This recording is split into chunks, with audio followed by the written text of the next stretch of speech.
Hey everybody, another Ask Me Anything. It's been 2 weeks, so I'm happy to be back. Welcome. As always, this is kind of just a space for advice, inspiration, mentorship. If you need a sounding board, someone to still your wobbles. As always, I like to say as always, any new questions, please share them. I will have a form on the YouTube video, in the YouTube video description. Um, and to ground this space, I am not an expert. My advice is an offering. So please keep what resonates, release what doesn't. And I do think there is strength in kind of conversation in community. So I am just one voice, right? Um, and if you have a question or some specific thing, I still recommend listening to all of these webinars, these recordings, because because not only will they help you with your own circumstances, they will help you see the broader view of what homeschooling and unschooling can look like. Um, the more I know about your situation, the better. So the more of the question, the more of the background you can share, the more I can help out. And sometimes that is a conversation. Sometimes that's like a back and forth. And finally, feel free to invite anyone that may benefit from this, whether again watching asynchronously, which has been the case mostly, or live even.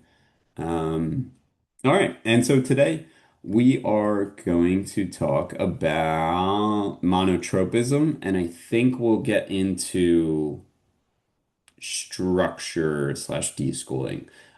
So monotropism. This question was not so much a question, but almost a list of like things that this family was dealing with.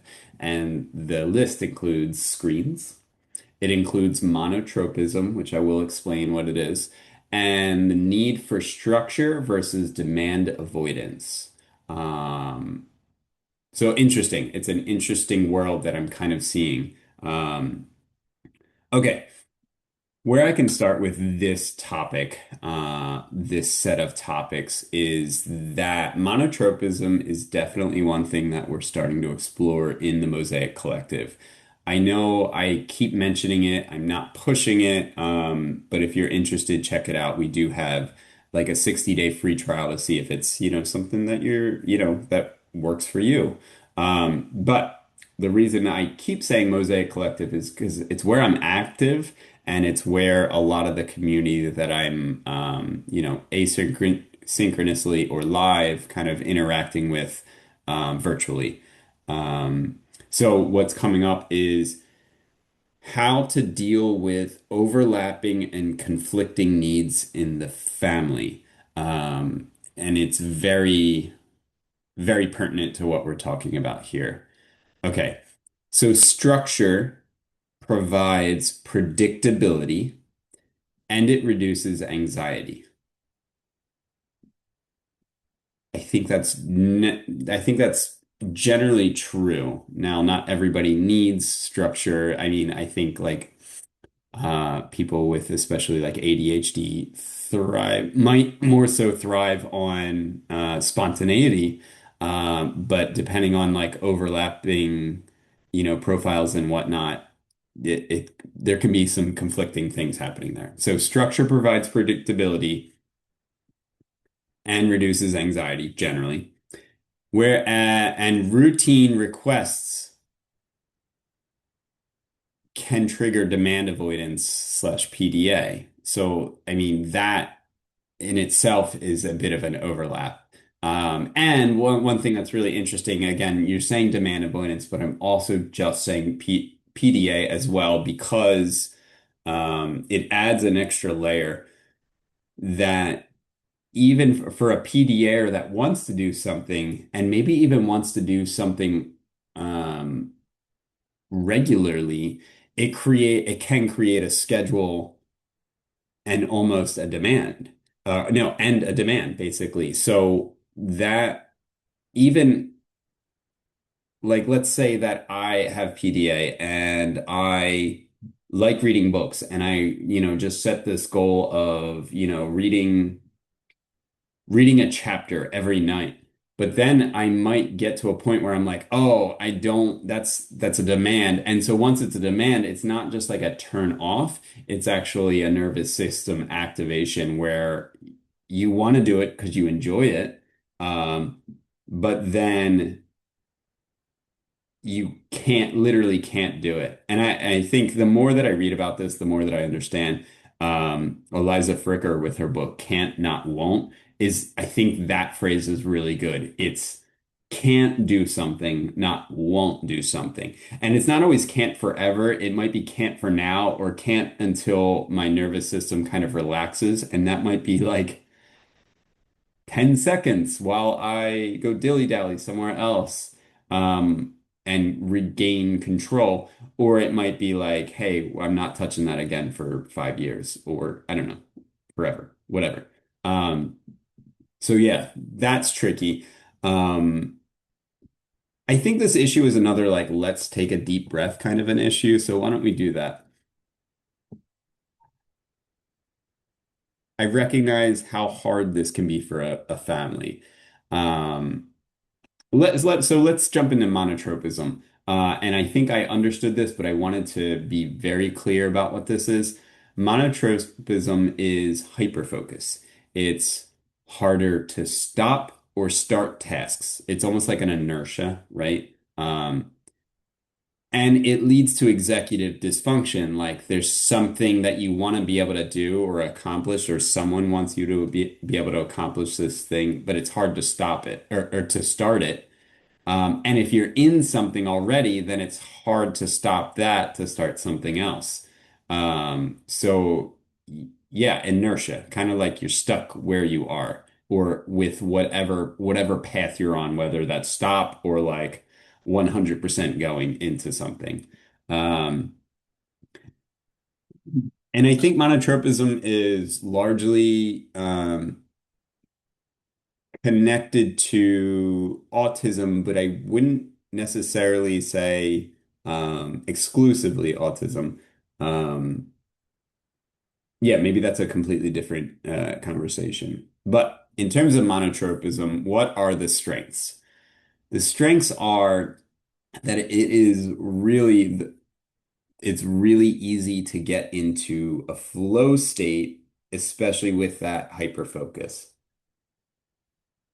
Flow state is good because it gives you well, for me, flow state is like just good vibes. It feels amazing. You feel free and you feel accomplished. No, that's not the right word.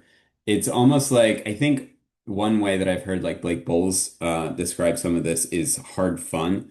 Um, it's like you're trying to do something and it might be a little challenging, but it is very fun and it's what you want to be doing, right? Yeah, you're hyper focus, right? So flow state, it gives you well-being and a sense of fulfillment. That's the word, fulfillment. Um, I think other strengths are depth, right? Because I don't think everybody can get this deep into something. And if it's your hyper focus, then you know everything about it. And that's awesome. That's really cool. Um, and I think creativity is a really strong, is a strength, for those with monotropism. The weaknesses, on the other hand, would be like things that require shifting attention quickly. A great example would be being social. Being social, you have to shift your attention. You have to figure out what's going on. Like, how is this person reacting? How do I come back? What's witty? What do I say now? What's okay to say in this situation, not just what's on the top of my head. And it's especially mixed with if you have like, um, you struggle or, so being social is one of your challenges, then this is maybe especially true. So things that require shifting attention quickly, like being social, too much stimulation, which is interesting because that could also be the social piece. Interruptions. And to back it up, it's too much stimulation can sometimes be when, the learner or the person, the human, is in that hyper focus. So this is so complicated because it could be like you're in your hyper focus, you're in your flow state, but then it's too much stimulation for you. So then even though it seems like it should be like the sweet spot, it can be a negative experience.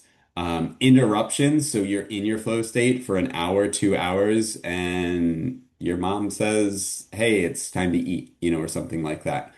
Um, and yeah, again, inertia, right? Um, and then burnout can happen because you're just in too deep for too long. And masking is another weakness, like fitting in, not wanting to show, the specific human that you are because other people say it's not cool or it's not okay or it's weird or what have you. And I think uh, yeah, in many ways, I see this true across all neurotypes, but to a much lesser extent. It's just like it's magnified. Monotropism is magnified in, kind of certain groups. Um, so a deep focus on screens can be especially hard for parents. I know this as a parent. I know this as a parent who also struggles with screens myself. Um, Especially parents that are looking for a balance of activities. So if it's all screens or mostly screens, then it feels like, this doesn't feel right. Um, what a couple questions that I would pose would be what else is available in the home or in opportunities that are, within that learner's capacity, maybe not necessarily in the home. What else is exciting, you know? And so if the most, I mean, screens and games are very exciting. It's like everything at your fingertips. So many different possibilities for what games are, what videos you can watch, what you can learn.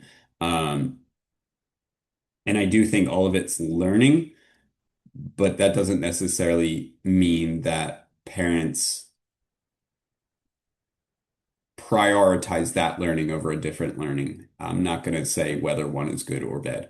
Um, so what else is available? What else is exciting? Because if you are competing with this very exciting thing, well, let's just call it screens. What else would pull a child out of that, especially a child with monotropism? Because it's easy. Screens are easy. Screens are easy, and screens are also sometimes a safe space. And sometimes they scratch that like hyper focus itch. But what else can you provide that's exciting? And I'm going to say again, I've recommended this before, but Kristy Forbes has this article that I'll share in the YouTube notes, the description. Instead of trying to get my child off screens, I started making the rest of the house worth coming out for. And I guess that's kind of what I'm saying. And I'm not going to go into what she says. Really, she's got really good advice. It's a short article. Um, it's just inspiring. And her podcast too, if I haven't mentioned it, In Tune Pathways is awesome. But yeah, just that idea of what else is exciting, um, what else is pulling them out. Because if you're not attempting to create other possibilities, um, then what's pulling them? And so then thinking about PDA as well, in terms of providing something that you would expect a child to do, a learner to do, that can activate their nervous system. So instead of strewing in a very expectational way, what excitement are you getting into? What excitement is the rest of the family getting into in a very authentic way? Um, Maybe, you have a Wii that everybody is doing Wii Fit. I'm just thinking off the top of my head from in our house. We're all doing Wii Fit and it's really fun and we're laughing and we're yelling at each other. That would draw my son out of his room pretty quick. Not to say that my son has PDA, monotropism. It's so monotropism. I think when we let people be self-directed in general, that we start to see a lot more monotropism than not. Um, yeah. So yeah, what else is exciting? What are you getting into? Because if your house is not exciting, then what's the pull, what's the pull to leave what you're doing, right? Um, a good question would be how would this or these learners operate in school? And I ask this question because it's like, what's the trade-off of homeschooling, of, self-directed education? Like, what wins can you celebrate already? Um, would school be terrible? Would it be a hassle? Would it be a fight? Um, Was there bullying going on? Are you worried about the safety in schools? Different things like that. But I think oftentimes when I think about what's not going right in the home, I forget about I forget about what's going right. And oftentimes that's just like everybody's happy and healthy for the most part. We're getting into what we want to do. We have agency and autonomy. Um, we have relationship in our family in a way that most families don't, or haven't even considered. Um, yeah, and there's just not a lot of ageism going on here. I think that's kind of rampant in schools. Um, Yeah, so just sitting down and listing all of that, I think is helpful. But I'm not saying that's gonna solve the problem. That will give you a certain mindset. Um, I think age plays a role here, and so does family agreements to an extent. Um, so what can be expected of a certain age, and age might not be the right answer, but like maturity or um executive functioning and things like that. Um, and family agreements, like what can be expected, what can be unanimously agreed upon, and does that work for your family? Um, yeah, because again, depending on the kind of demand avoidance we're talking about, if it's PDA, maybe that won't work. If it's just demand avoidance, that's different. So to talk about structure versus demand avoidance, here are some questions. How much does the learner recognize the need for structure? Okay.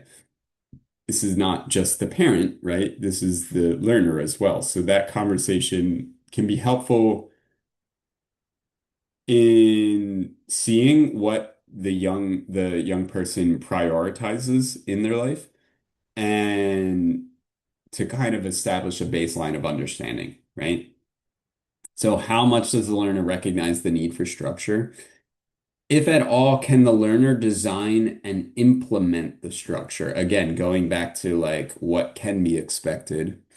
Um, and is this something that you can say, hey,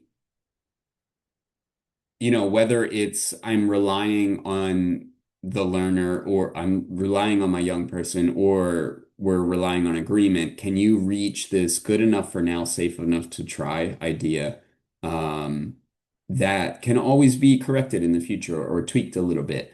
Um, is it something you just try out? Hey, maybe let's put this on the learner's shoulders, um, and maybe it's not.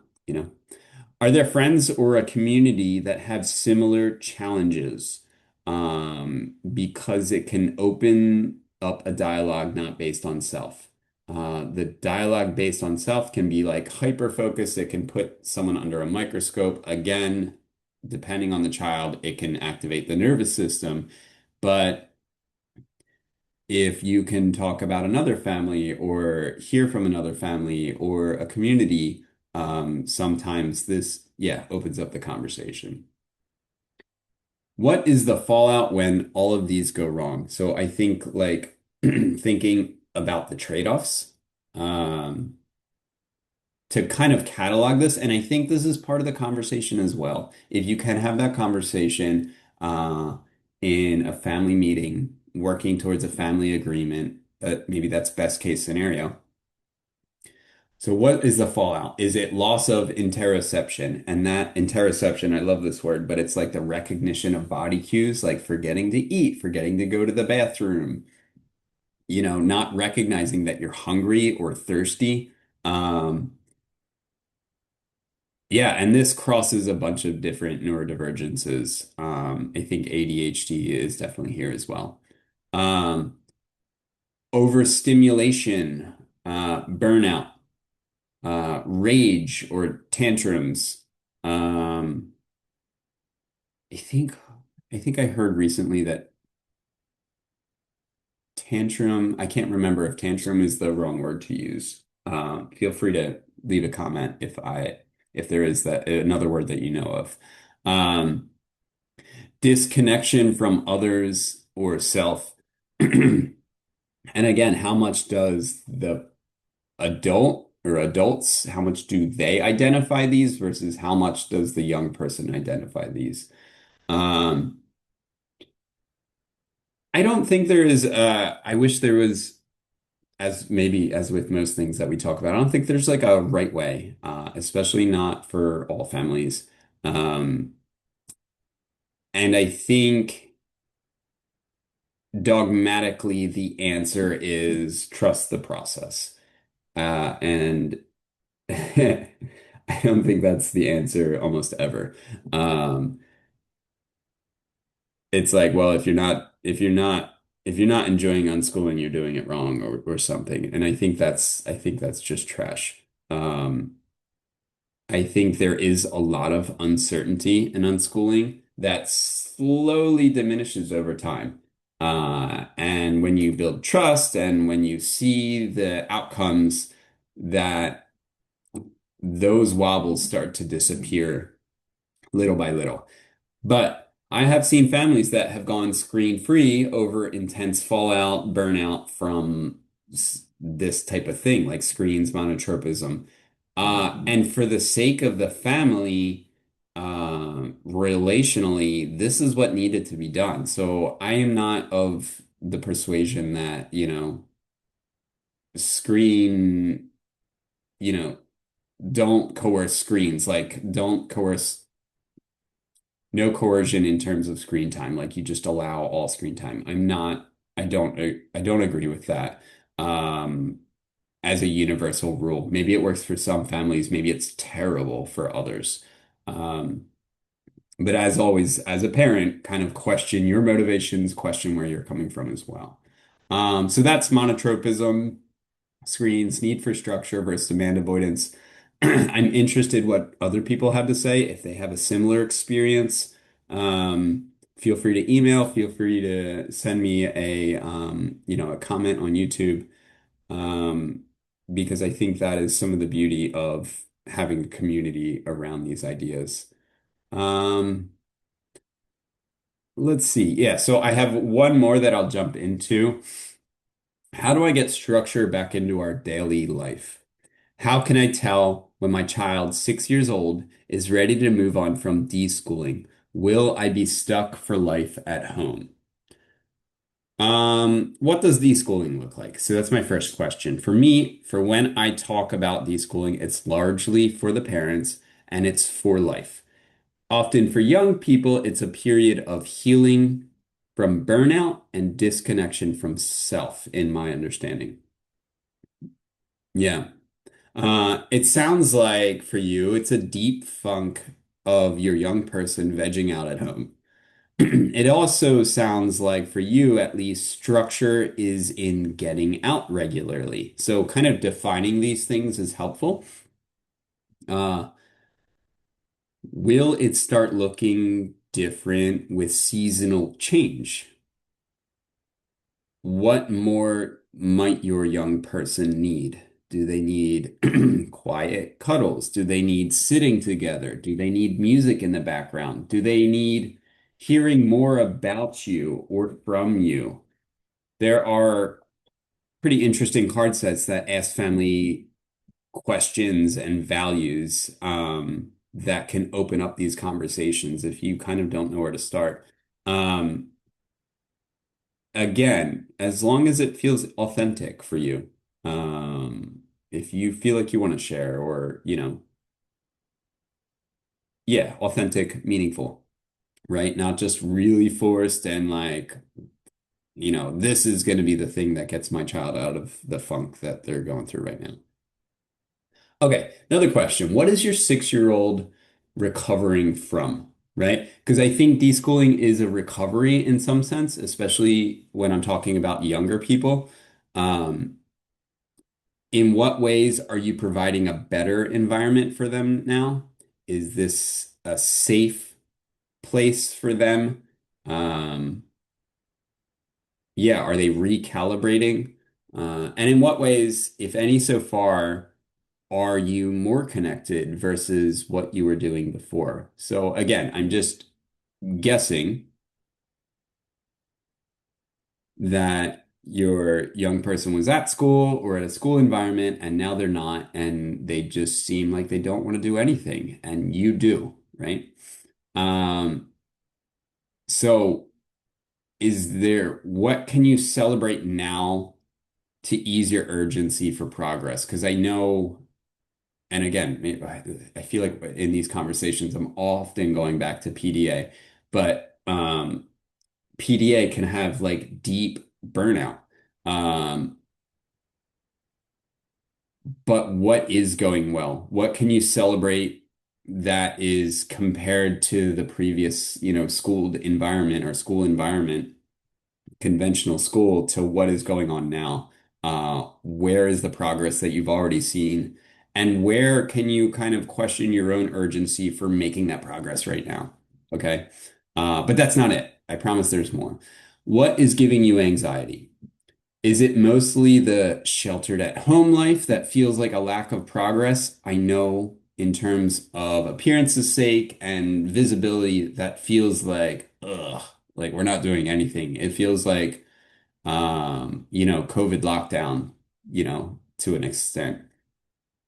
Is it, which again gave a lot of parents anxiety about like, um, the COVID drop off or the COVID cliff or, losing learning gains and different things like that. And maybe that's your concern. Maybe it's not. Maybe it's just like we're stagnant right now. That's how it feels.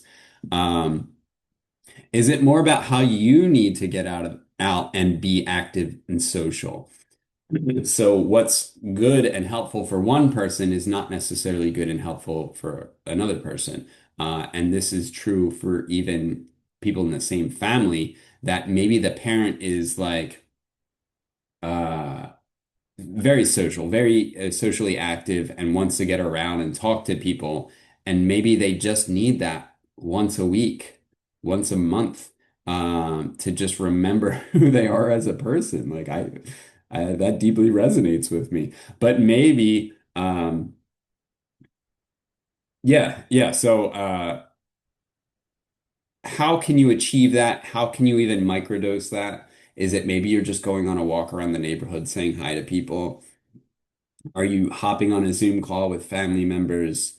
Um, and then you're deeply concerned about your young person, but how are you modeling filling your own cup and being self-directed yourself?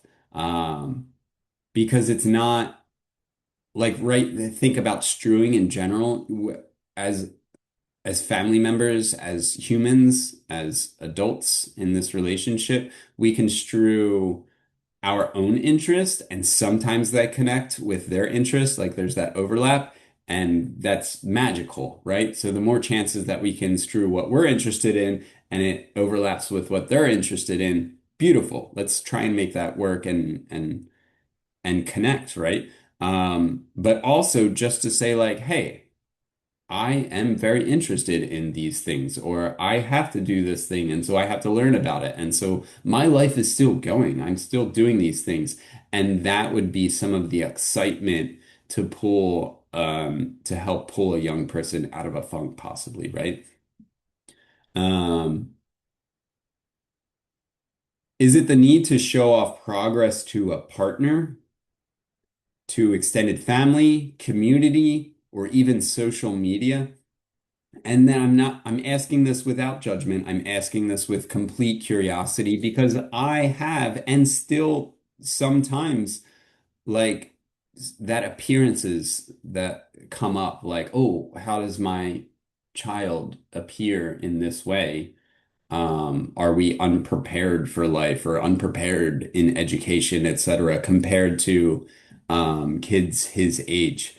I think that's a great question to like journal about, think about, have a conversation about, um, and to consider what your motivations are. Okay. And I'm not saying, again, just curiosity. It's not to say that you're wrong in thinking like, can something change? I think that is very healthy. I think the question, will be stuck at life? Will I be stuck for life at home? Right, that's a little catastrophizing, but I think the question of when will my child be ready to move on from deschooling, I think is a super healthy question, and I think you're on the right track for asking this. Um, is there a need to prove that like this life works? I've been there, like unschooling works. Yeah, I've had all these thoughts at one point or another, and sometimes some of them still persist, although again, kind of largely diminishing over time. I said about like what interests you, what fills you up. So strewing. Strewing is a thing that can keep you busy and it can make you feel like you're doing your due diligence. Uh, Strewing books, graphic novels, movies, podcasts, everything I've named so far is free or can be free. Experiences, conversations, invitations to do certain things. Um, Again, depending on PDA or not, uh, there's different ways to accomplish this. What have they enjoyed in the past? Uh, Make a catalog of all of the things that they were really interested in. What might be their interest now? If I knew more, I could say more in this area, but I think trying to figure out more you can try and figure out your young person, the better. It sounds like you're putting up with a lot as a parent, as a human being. So what can you do to release? So what can you release for now for you? How can you focus on your needs? Um, And that's not to say that you're completely sweeping the needs of your child under the rug. It's just like, hey, there's other people in this relationship, and this does kind of go back to that partner partner parent. Why am I'm partnering parenting partner? I'm so lost. Uh, so it sounds like you're putting up with a lot. What can you release for now? How can you focus on your needs? Um, and then just to end with, in what ways can you be present, flexible, and keep an open conversation on this topic? So I think the question again comes from a place of like a bit of anxiety. So where can you kind of quell those feelings, at least outwardly, and then just be open and flexible and curious and like, let's have a conversation about this. What are you interested in? Do you want to do this? Hey, I'm gonna do this today. And then find maybe clever ways to, hint at what's possible. Um, Otherwise, I feel like there's not much you can do for healing. And I say healing because I think deschooling is healing in a way. Um, there's not, I'm going to say that again. There's not much you can do for healing, but there is harm you can do. Again, depending on your child's neurotype or just your child in general, pushing them to do something that they are not ready for. Maybe they just need this time. And then you'll see them gradually come out of it. But the question is very valid. Um, Partner parenting. I don't like going back to that. Okay. Um, yeah, I think that's it for today. Thanks for joining me. Thanks for watching. And I will be back next week, next Thursday. So let me know if any other questions come up, and check out all of the resources that I'll share in the YouTube description.